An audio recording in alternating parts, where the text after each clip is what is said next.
गौरा जी बैठी मचियावा मनहि मन सोचली हो आहे करते हमरो ललनावा आंगना बीचे खेलत हो आहे करते हमरो ललनावा आंगना बीचे खेलत हो।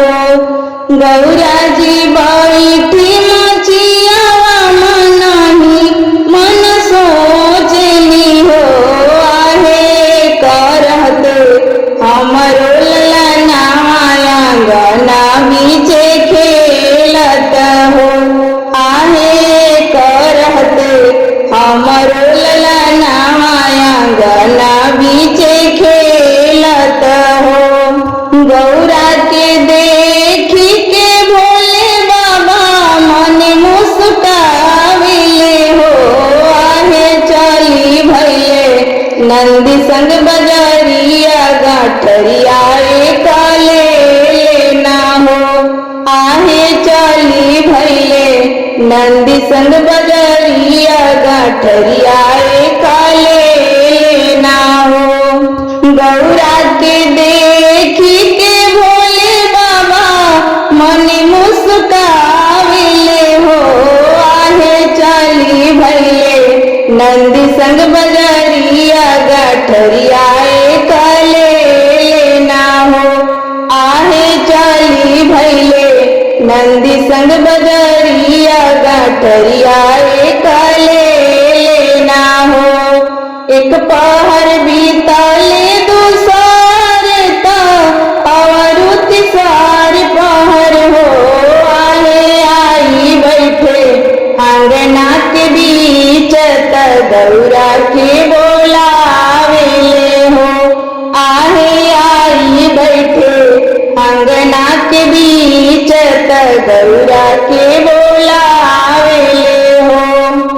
एक पहर बीतले दूसर और तीसर पहर हो आहे आई बैठे आंगना के बीच त गौरा के बोलावेले हो आहे आई बैठे आंगना के बीच त गौरा के बोलावेले हो। गौरा के लावेले आवाजिया सुनाई गौरा प्यारी ना हो गौरा के लावेले आवाजिया सुनाई गौरा प्यारी ना हो आहे खोला गौरा गठरी के गाठ बजरिया से कालनी हो आहे खोला गौरा गठरी के गाठ बजरिया से कालनी हो।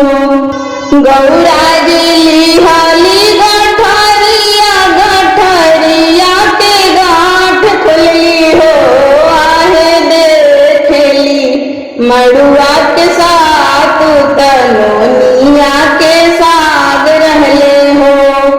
गौरा जी लिहाली गठरिया गठरिया के गाठ खुली हो आहे देखली में लाल पियर धागा त झुंझुनी के पात रहले हो आहे देखली में लाल पियर धागा त झुंझुनी के पात रहले हो। गौरा जब खोलली गठरिया त देखी के चकित भइली हो शिवजी का होला नोनिया के स्वागत मड़ुआ के साथ न हो भोलाई का होला नोनिया के स्वागत मड़ुआ के साथ